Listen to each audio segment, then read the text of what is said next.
Hey everybody, it's Flyin Ryan here with a review of the Tactic AnyLink 2.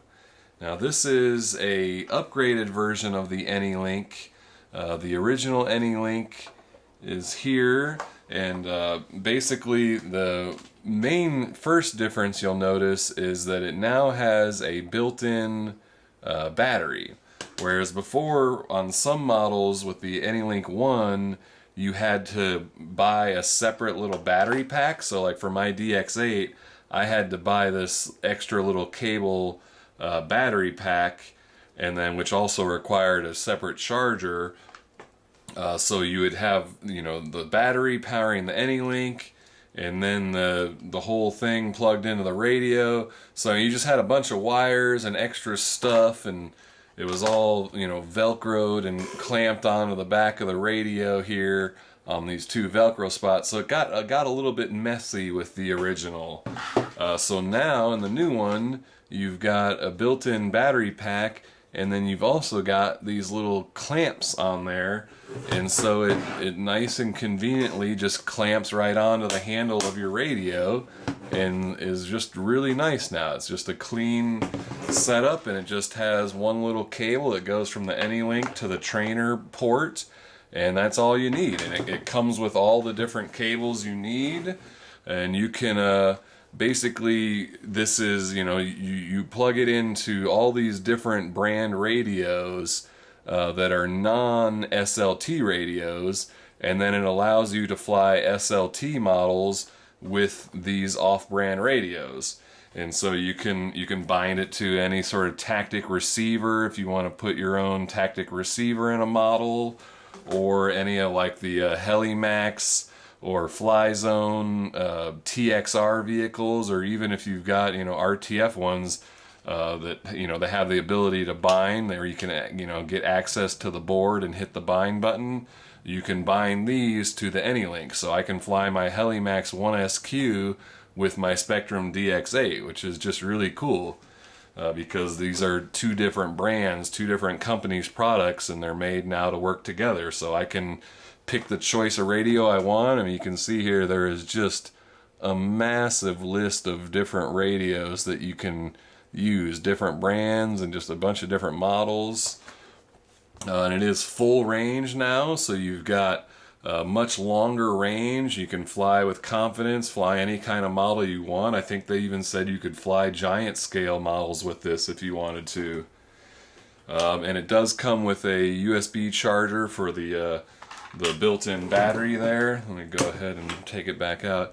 So you've got just a little hatch here that opens up, and then you can take the battery out and plug it into the charger, and then charge it back up, and you're good to go. And then it also has easier programming now. So when you plug it in, you can press the mode button here, and each of these letters stand for the different brands of radio. So you just set it to S for Spektrum, set it to your model radio, and all the programming and channel reversing and all that should be done for you.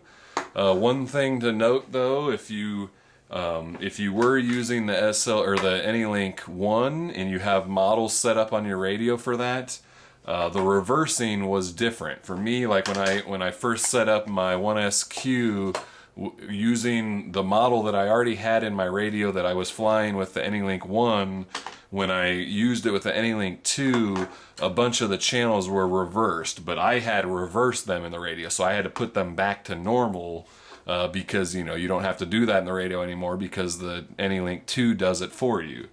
So just keep that in mind. If you're using old models, you'll want to check all your all your channel reversing first before you go flying, because there's a good chance something will be reversed. But if you're setting up a new model that you haven't ever used one of these before, it should all be taken care of by just selecting your brand of radio on the AnyLink 2. And I think that's about all there is to say about it. So let's go ahead and take this for a little spin just to prove that it actually works. And let's go check that out. Alright, this is the flight demo of the AnyLink 2. I'll be using my Spektrum DX8 and the Heli-Max 1SQ. So first things first, you want to set your radio up on the model you're going to be using, because you'll be plugging the cable into the trainer port which will turn the radio on. So you want to have your model picked. So there's my Heli-Max 1SQ model. Select that and boot it up. Alright, so now I turn my radio off. Let's go ahead and put the AnyLink on the handle here. Get it in position. Okay. Now I'm going to plug the cable in. Let's make sure all my switches are in position. And plug the cable into the AnyLink. And then I'll plug it into the trainer port, and that will go ahead. And there we go, the radio turned on, the AnyLink turned on. You see it's set to Spektrum there. And I'm booted up into the Heli-Max setting, Heli-Max 1SQ. And so now I go ahead and power on the quad.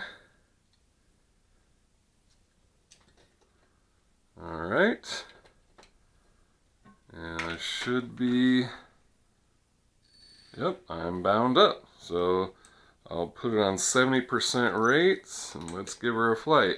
Now I haven't flown a 3-axis quad in a while, so hopefully I don't totally botch this, but here's proof of that the AnyLink 2 will fly, let you use a Spektrum radio with a Heli-Max product. Pretty cool. Oh man. So there we go, I am flying the Heli-Max with the Spektrum radio. Man, it's amazing how rusty I've gotten at 3-axis flight. It's been so long. I used to be able to fly this thing like it was nothing. Now it feels super crazy.